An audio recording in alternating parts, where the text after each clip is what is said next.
Welcome to UC academy. I am Kishore Pawar, your physics teacher.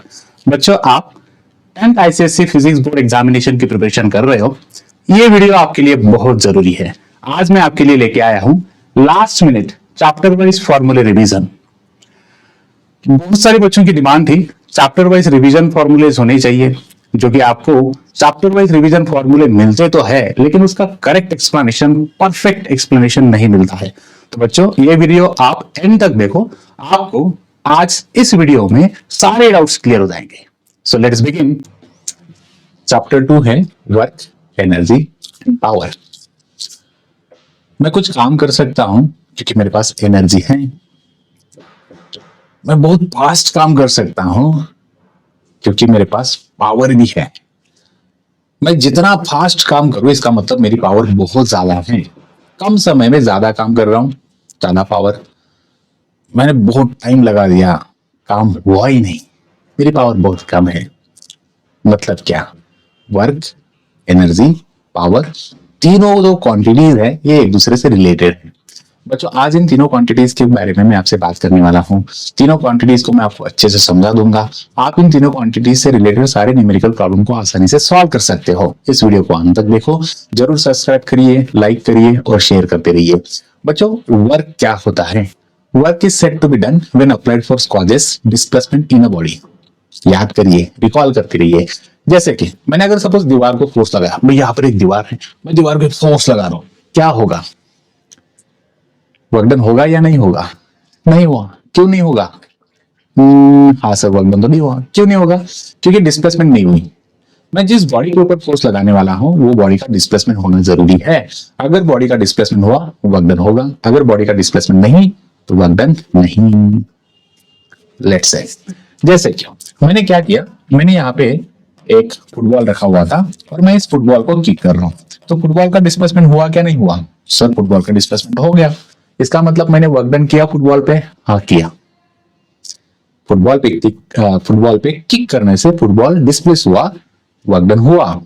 दूसरा example मैंने आपको बताया कि भाई बहुत ही हेवी ब्लॉक यहाँ पे रखा हुआ है, इस हेवी ब्लॉक के ऊपर मैं अभी फोर्स लगा रहा हूँ, ये हेवी ब्लॉक का डिस्प्लेसमेंट नहीं हुआ, वर्क डन हुआ? नहीं हुआ। Very good. So work done कब होगा? जब कभी भी आप फोर्स लगाते हो और उस फोर्स के कारण अगर बॉडी का डिस्प्लेसमेंट हो गया तो वर्क डन हुआ।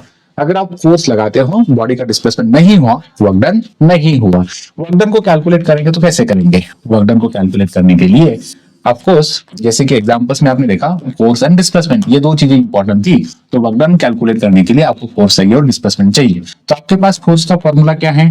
सॉरी, वर्क डन का फॉर्मूला क्या है? वर्क डन का फॉर्मूला बन जाएगा फोर्स। फोर्स लगाना जरूरी है, फोर्स लगाने से बॉडी का डिस्प्लेसमेंट होना जरूरी है। तो फोर्स, डिस्प्लेसमेंट, और इन दोनों में एक एंगल बनेगा जिसे हम cos थीटा लिखेंगे।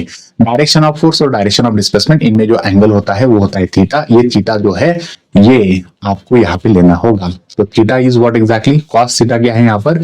डायरेक्शन ऑफ फोर्स और डायरेक्शन ऑफ डिस्प्लेसमेंट, इन दोनों में एंगल होगा। जैसे कि मैं अगर सपोज यहाँ पर मैंने कहा कि ये फुटबॉल है और इस फुटबॉल को मैं फोर्स लगा रहा हूँ, तो फुटबॉल पे मैंने फोर्स लगाया। फुटबॉल पे अगर मैं फोर्स लगाऊं तो फोर्स की डायरेक्शन को अच्छे से समझने की कोशिश करो। फुटबॉल के डायरेक्शन टुवर्ड्स द राइट। जैसे मैंने फुटबॉल के ऊपर किक किया तो फुटबॉल के डायरेक्शन राइट साइड में है।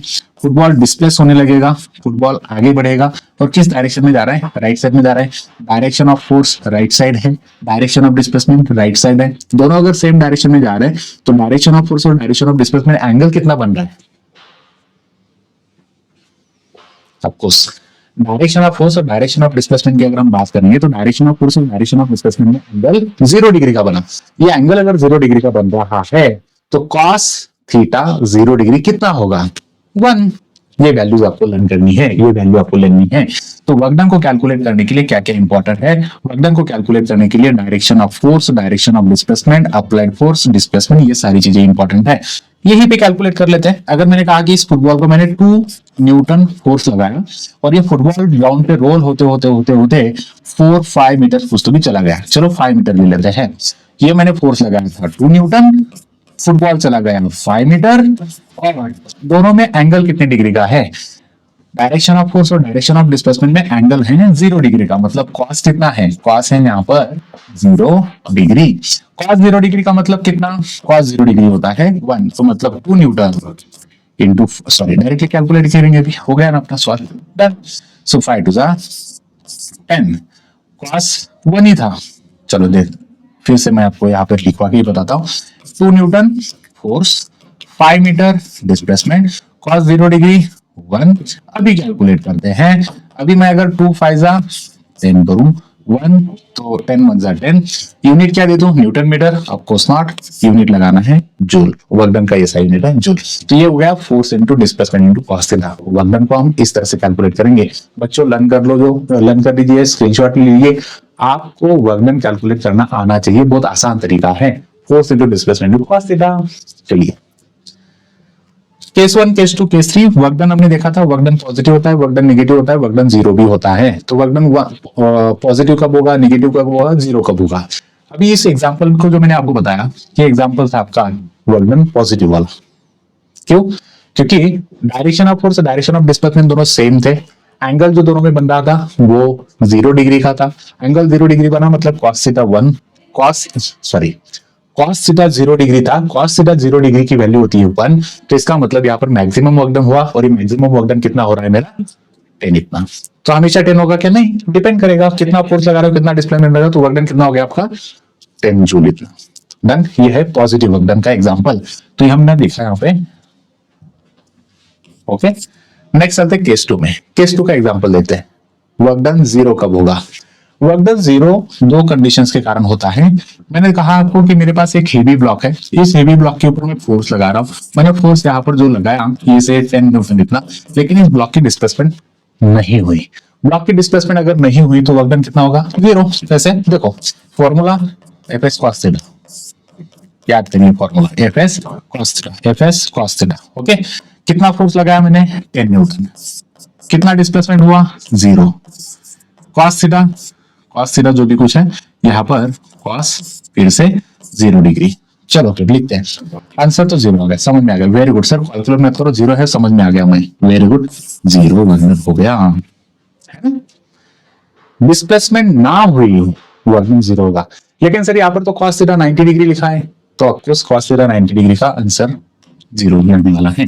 कैसे? चलो एग्जांपल याद करिए। मुझे आप खुद भी एग्जांपल बताओ कब होगा। नहीं, ठीक है, चलो मैं आपको बता दूं। वर्क डन बाय ग्रेविटी है ना, वर्क डन बाय ग्रेविटी जो होगी वो हमेशा नेगेटिव हो सकती है क्या? Sorry, work done by gravity हमेशा 0 होगी क्या? कुछ अलग अलग कंसेप्ट है, कुछ अलग अलग एग्जांपल्स है जिसके थ्रू आप देख सकते हो। जैसे कि मैंने कहा कि ये जो ब्लॉक है, इस ब्लॉक के ऊपर फोर्स लग रहा है ग्रेविटी का, और ग्रेविटी का फोर्स जो है उसकी डायरेक्शन क्या होती है? Vertically downward. ओके, अगर मैं कहूं कि ये जो ब्लॉक है, ये ब्लॉक आगे जा रहा है कुछ इस तरह से, है ना, जैसे कि मार्कर पेन पे ग्रेविटेशनल फोर्स लग रहा है वर्टिकली डाउनवर्ड, और इस मार्कर को मैं इस तरह से आगे लेके जा रहा हूं। Direction of gravity, direction of displacement, angle बताओ। Direction of gravity, direction of displacement 90 degree. तो इस केस में आपने कहा डिस्प्लेसमेंट की डायरेक्शन, डायरेक्शन ऑफ ग्रेविटी, दोनों में एंगल बनना है 90 डिग्री। कैलकुलेट करिए वर्क डन। वेरी गुड, क्या होगा? फोर्स डिस्प्लेसमेंट कॉस 90 डिग्री कितना होता है? क्या हो जाएगा? फोर्स 0। Like this. केस 2 बन गया आपका 0। फाइन। केस 3 पे चलते हैं। केस 3 नेगेटिव होता है। नेगेटिव वर्क डन कैसे? कब? आप ही बताओ मुझे एग्जांपल्स। नेगेटिव वर्क डन कब पॉसिबल होगा? 180 डिग्री का एंगल बनना चाहिए सर। अच्छा, 180 डिग्री का एंगल कब बनेगा? बॉल ग्राउंड पे रूलिंग होते होते आगे जा रहा है। क्या ये कंटिन्यूअस मोशन में रहेगा? नहीं, ये रुकने वाला है। क्यों रुक गया? क्यों रुकता है? ऑफकोर्स इस फोर्स के कारण। कौन सा फोर्स है ये? इसे कौन रुकाएगा? ये बॉल कुछ दूर जाने के बाद रुकेगा। वाई? इसके ऊपर फ्रिक्शन लगने वाला है। कौन सा फोर्स है? Friction forces. फ्रिक्शन फोर्सेस किसके किसके हो सकते हैं? हो सकता है एयर फ्रिक्शन, हो सकता है सरफेस फ्रिक्शन। सरफेस फ्रिक्शन के कारण, एयर फ्रिक्शन के कारण ये जो बॉल है इसकी मोशन को अपोजिशन हो रहा है, ये बॉल रुक जाएगा। तो फ्रिक्शन फोर्स की डायरेक्शन इधर है, टुवर्ड द लेफ्ट। बॉल किधर जा रहा था? डायरेक्शन ऑफ मोशन मतलब डायरेक्शन ऑफ डिस्प्लेसमेंट अगर आप देखोगे तो right, direction of friction force अगर आप देखोगे towards left, direction of force और डायरेक्शन ऑफ डिस्प्लेसमेंट की बात अगर करोगे तो दोनों में अपोजिट डायरेक्शन है। अपोजिट डायरेक्शन मतलब एंगल कितने डिग्री का बनेगा, एंगल बन जाएगा 180 डिग्री का। तो वर्क डन कितना का हो गया, work done is equal to F S cos theta. Work done कितना हुआ, एफ एस कॉस थीटा। तो एफ एस कॉस थीटा मतलब कैसे, फोर्स जितना भी लगाया होगा, डिस्प्लेसमेंट जितना भी हुआ होगा, लेकिन कॉस थीटा कितना है 180 डिग्री। कॉस 180 डिग्री मतलब कितना होगा, कॉस 180 डिग्री मतलब -1, एफ एस -1। अच्छा तो -1 मतलब कितना लिख दूं मैं, मतलब वर्क डन क्या हो रहा है, वर्क डन हो रहा है मेरा नेगेटिव फोर्स डिस्प्लेसमेंट। हो गया। तो हम कब कहेंगे वर्क डन नेगेटिव होगा, फ्रिक्शन फोर्सेस के कारण वर्क डन नेगेटिव होता है, फ्रिक्शन फोर्सेस के कारण वर्क डन नेगेटिव होता है। दैट्स इट, ये हो गया work done by friction forces. आगे बढ़ेंगे, SI unit of work done देखते हैं। वर्क डन का एसआई यूनिट जो है, SI unit of work done is joule, है ना, न्यूटन मीटर में लिखना है। सीजे वर्क डन ये एक स्केलर क्वांटिटी है, इसका एसआई यूनिट जूल है। सीजीएस यूनिट क्या लिखोगे, सीजीएस यूनिट होता है और 1 जूल का मतलब कब कहूं मैं 1 जूल इतना वर्क डन होगा, 1 joule is the work done, और we can say work is said to be done, 1 joule is work is said to be done when 1 newton force causes 1 meter displacement। 1 joule कब कहा जाएगा, जब 1 Newton force के कारण 1 metre अगर displacement होता है तो हम कहेंगे 1 जूल इतना वर्क डन हुआ। 1 अर्ग, ये 1 अर्ग, 1 अर्ग कब होगा वर्क डन, जब 1 डाइन फोर्स के कारण 1 सेंटीमीटर की डिस्प्लेसमेंट होगी तब हम कहेंगे 1 अर्ग इतना वर्क डन होगा। अर्ग और जूल में रिलेशन क्या है, 10 टू द पावर 7 इतना, तो 1 joule is equal to 10 to the power 7 erg. Quantities को याद रखो, स्क्रीनशॉट लीजिए, ये आपको एग्जाम में आता है। 1 जूल कब कहोगे कि वर्क डन 1 जूल हुआ, जब 1 न्यूटन फोर्स के कारण अगर बॉडी 1 मीटर डिस्प्लेस होती है तो हम कहेंगे वर्क डन 1 जूल इतना हुआ।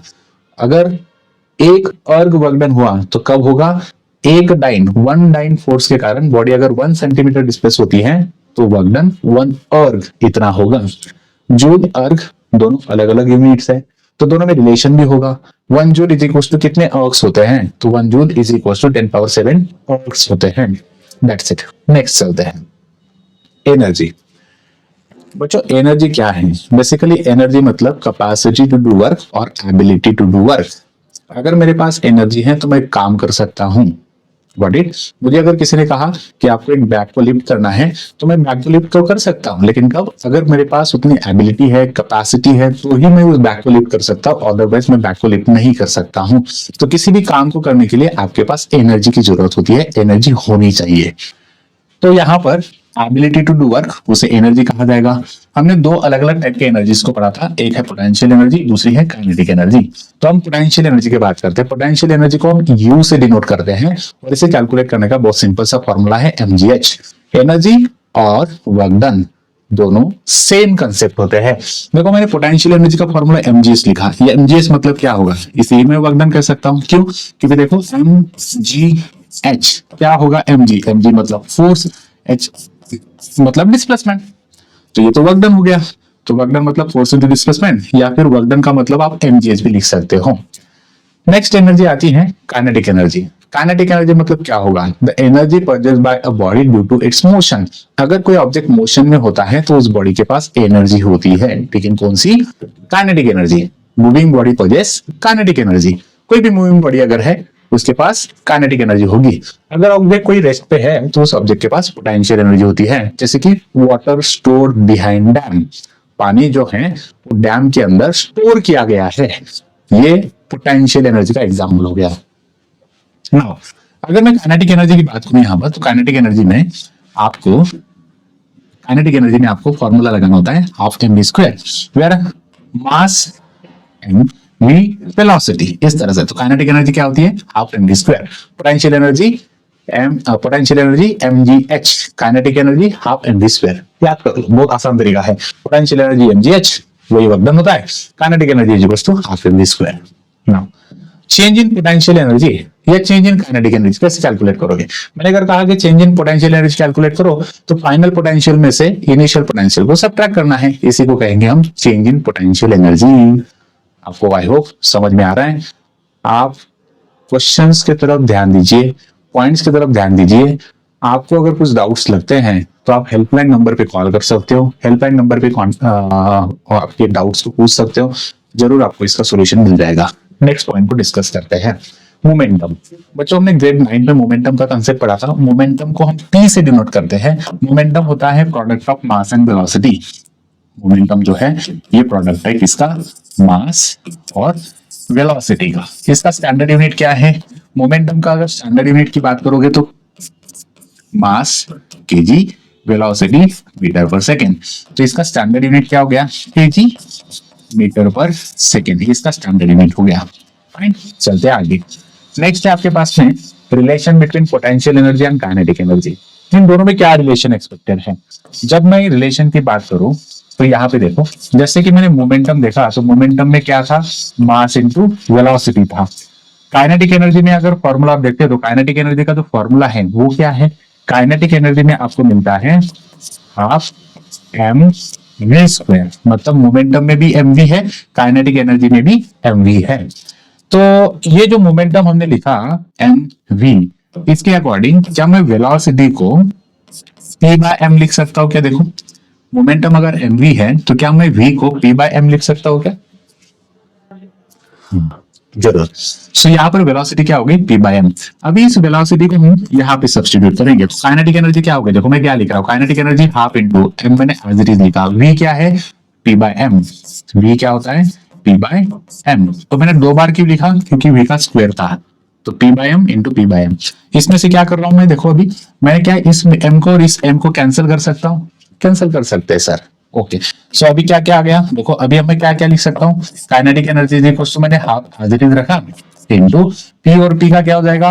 पी स्क्वायर एम अपॉन में जाएगा, है ना? एक एम बचा है, ये अपॉन में आ गया। तो अभी मैं क्या कर रहा हूँ? कंबाइन करके लिखता हूँ। मैंने क्या लिखा? देखो हाफ बराबर है into P square by M, sorry इसको ऐसे लिखे वही लिखा मैंने एक्चुअली, है ना? जो मैंने ऊपर लिखा था वही एज इट इज कॉपी हो गया। इसको मैं कंबाइन करके आपको बता रहा हूँ। कंबाइन करके क्या लिखोगे फिर? कंबाइन करके मैं इसको क्या मैं पी स्क्वायर अपॉन 2m लिख सकता हूँ? दैट्स इट, हो गया ये रिलेशन मिला आपको, पी स्क्वायर अपॉन 2m। तो काइनेटिक एनर्जी और मोमेंटम ये दोनों एक दूसरे के साथ रिलेटेड है। इन दोनों को रिलेट करने के बाद आपको रिलेशन क्या मिलता है? Kinetic energy is equal to P square upon 2m। और एक बार क्या मैं इसे P square is equal to 2m के लिख सकता हूं? हाँ लिख सकता हूं। क्या मैं इसे p is equal to under root 2m के लिख सकता हूं? हाँ, तीनों भी सेम है, रिलेशन में कोई भी डिफरेंस नहीं है। Kinetic energy is equal to P square upon 2m, whereas p square is equal to मैं लिख सकता हूं 2m के, और मैं p मतलब स्क्वायर को निकाल दो p तो रूट लगाना पड़ेगा 2m के। स्क्रीनशॉट लीजिए 2 मार्क के क्वेश्चंस है और बहुत इंपॉर्टेंट क्वेश्चंस है ये, बहुत बार फ्रीक्वेंटली आए हुए क्वेश्चंस है एग्जाम में। चलो वर्क एनर्जी थ्योरम को डिस्कस करते हैं। वर्क एनर्जी थ्योरम क्या होता है? वर्क डन क्या होगा? Change in kinetic energy. तो चेंज इन काइनेटिक एनर्जी मतलब क्या? Work done is equal to half mv square minus half mv square. मतलब क्या? देखो वर्क डन को कैलकुलेट करने का और एक तरीका है, चेंज इन काइनेटिक एनर्जी जो होती है उसे ही हम कहेंगे वर्क डन। मान लीजिए कोई ऑब्जेक्ट अगर अभी कुछ एक वेलोसिटी से चल रहा है, जैसे कि रबर, जैसे कि आपने फुटबॉल ले लिया। चलो एक फुटबॉल ले लेते हैं, और मैंने कहा कि ये जो फुटबॉल है ये अभी मूविंग है। कितनी वेलोसिटी से मूविंग है? ऑफकोर्स इसके पास कुछ ना कुछ वेलोसिटी होगी। चलो अभी इसकी वेलोसिटी हम ले लेते हैं यहाँ पर u इतनी, इसका मास है m इतना। तो इसके पास काइनेटिक एनर्जी कितनी है? इसके पास काइनेटिक एनर्जी आप लिखोगे सर, इसकी काइनेटिक एनर्जी लिख लेते हैं हाफ m u स्क्वायर इतनी। क्यों u? क्योंकि इसका इनिशियल वेलोसिटी है, अभी की वेलोसिटी। कुछ दूर जाने के बाद इसकी वेलोसिटी क्या हो सकती है? कम हो सकती है। अगर आपने फोर्स लगाया तो वेलोसिटी बढ़ भी सकती है, अगर आपने इसको फोर्स में लगाया तो फ्रिक्शन फोर्सेस के कारण इसकी वेलोसिटी कम हो जाएगी, इसकी काइनेटिक एनर्जी कम हो सकती है। चलो मैंने अगर सपोज फोर्स लगा दिया, फोर्स लगाने से इसकी वेलोसिटी बढ़ गई, तो इसकी वेलोसिटी कुछ एक पर्टिकुलर इंस्टेंट पे हो सकती है मैक्सिमम, जो कि v, और इसका मास कुछ चेंज होगा क्या? नहीं। तो अभी फाइनल काइनेटिक एनर्जी कितनी ले लेते हैं हम? इसकी फाइनल काइनेटिक एनर्जी हो जाएगी, kinetic energy is equal to half mv² इतनी, बराबर है। तो चेंज इन काइनेटिक कितनी कितनी हुई? फाइनल काइनेटिक एनर्जी में से इनिशियल काइनेटिक एनर्जी को माइनस कर दीजिए, तो चेंज इन काइनेटिक एनर्जी कितनी हो जाएगी? Final kinetic energy minus initial kinetic energy, ये हो जाएगी वर्क डन इतनी। तो वर्क डन को कैलकुलेट करने के लिए और एक तरीका है आपके पास, आप उसे कहते हो वर्क एनर्जी थ्योरम। इसका मतलब वर्क एनर्जी थ्योरम से हम वर्क डन को कैलकुलेट कर सकते हैं। तो क्या है ये work energy theorem? Change in kinetic energy is equal to work done. Screenshot ले लो, आगे बढ़ेंगे। यूनिट्स की बात करते हैं। एसआई यूनिट क्या होता है? SI unit of energy is joule. Sir work done, हाँ, SI unit of work done is joule, SI unit of energy is also joule. CGS unit, very good. Erg, other units भी हैं, energy के और भी कुछ units होते हैं। VAT are, तो चलिए वैट आर, मतलब अभी आपने एक्चुअली पावर ये कंसेप्ट नहीं पढ़ा है, इसके लिए वैट आर आपको सॉरी आप पढ़ चुके हो, हम रिवाइज कर रहे हैं। वैट आर याद करिए, वैट आर, हाँ ऑफ कोर्स। तो हमने पढ़ा था एनर्जी जो होती है, ये एनर्जी होती है पावर इनटू टाइम। हाँ जोर डालिए, दिमाग पे जोर डालिए, हमने पढ़ा था एनर्जी क्या होती है? पावर इनटू टाइम होती है। तो पावर का यूनिट वैट, टाइम का यूनिट आवर्स में लेते हैं, तो एनर्जी क्या होगी? एनर्जी वैट आवर्स में आ गई। तो अगर मैं कहूं कि 1 वैट आवर, तो 1 वैट आवर मतलब कितने जूल हो जाएंगे? 1 वैट मतलब 1, ओके। और 1 आवर मतलब कितने सेकंड? 1 आवर का मतलब 3600 सेकेंड्स। Very good, 3600 seconds. तो कितना हो गया 1 watt hours? 1 watt hour is equal to 3600 joules. Very good, screenshot लो, स्क्रीनशॉट लो, याद करते रहो, लर्न करते रहो। अभी जो मैंने आपको वैट आवर बताया, तो आप किलोवाट आवर को सॉल्व कर सकते हो। बच्चों किलोवाट आवर किस तरह से सॉल्व करोगे? किलोवाट आवर को सॉल्व करने के लिए आप फिर से वही कौन सा फॉर्मूला? एनर्जी का फॉर्मूला। क्या है energy? Power into time. Energy क्या होती है? Power into time. पावर किसमें है? किलोवाट आवर्स में। 1 किलोवाट आवर मतलब 1000 वैट। 1 किलोवाट, 1 किलोवाट मतलब 1000 वैट। 1 आर मतलब कितने सेकंड? 1 आवर्स मतलब 3600 सेकेंड्स। चलिए फिर कैसे करोगे? 3600 इंटू 1000 करिए, 36 वन जा 36, 36 पे कितने जीरो? 1 2 3 2 4 5, मतलब 1 2 3 4 5। कितने यूनिट्स क्या लगा दूं? जूल एनर्जी है। तो कितना हो गया? तो इसका मतलब हम लिखेंगे यहाँ पर कि जब हम बात करते हैं 1 किलोवाट आवर्स की, तो 1 किलोवाट आवर्स मतलब 3.6 मेगा जूल भी लिखा जा सकता है।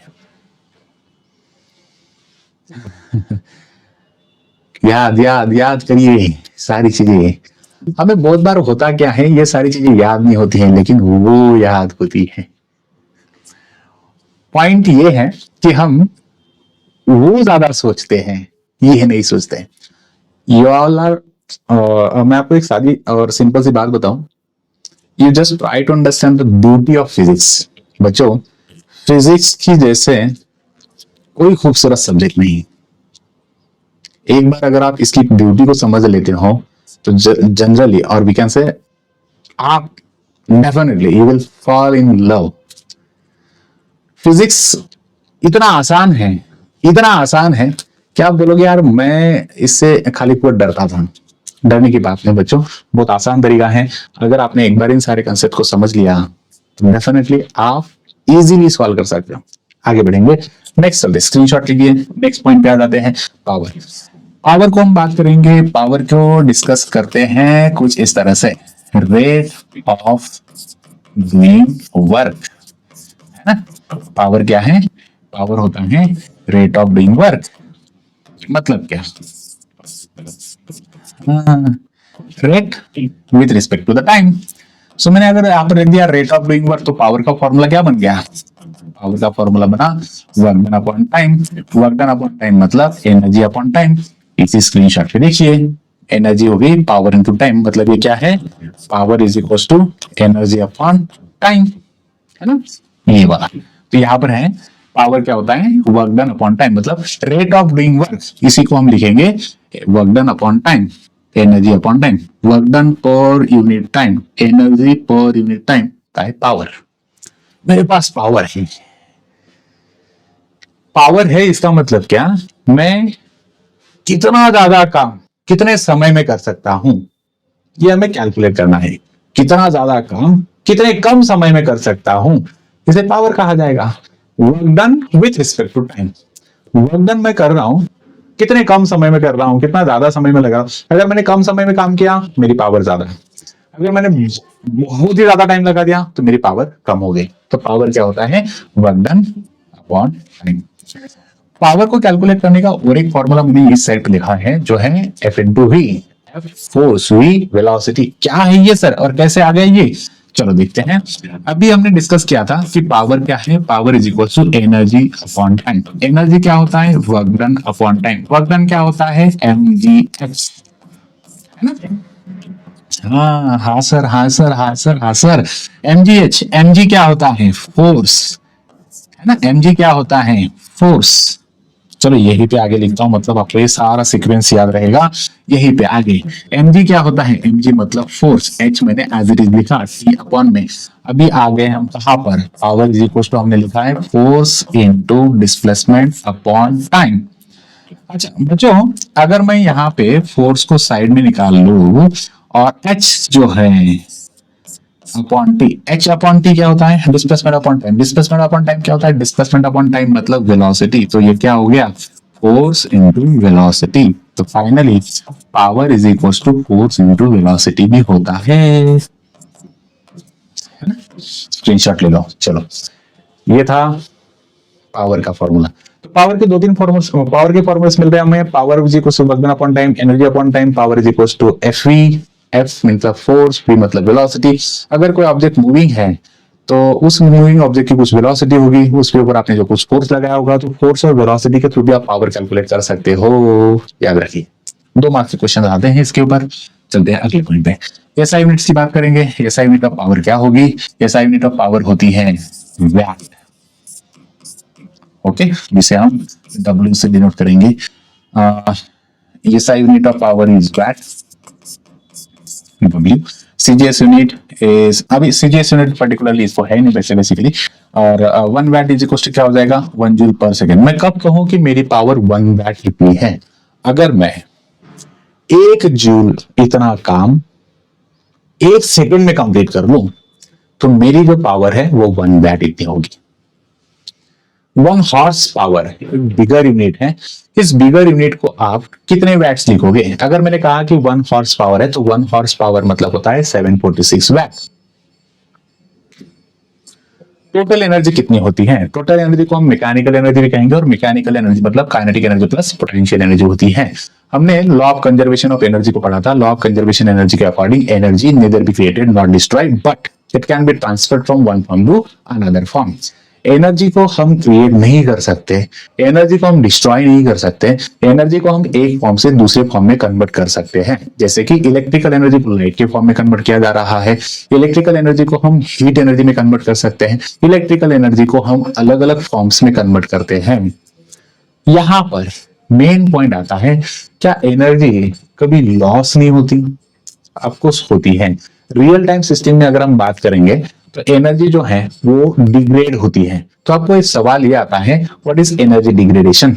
बच्चों एनर्जी डिग्रेडेशन का मतलब होता है gradual decrease of useful energy due to the radiations, friction loss. Radiation loss, friction loss के कारण जो एनर्जी कम होती है उसे कहा जाएगा energy degradation. So energy degradation is what exactly? The gradual decrease of useful energy due to radiation loss, friction loss, etc. is called as degradation of energy.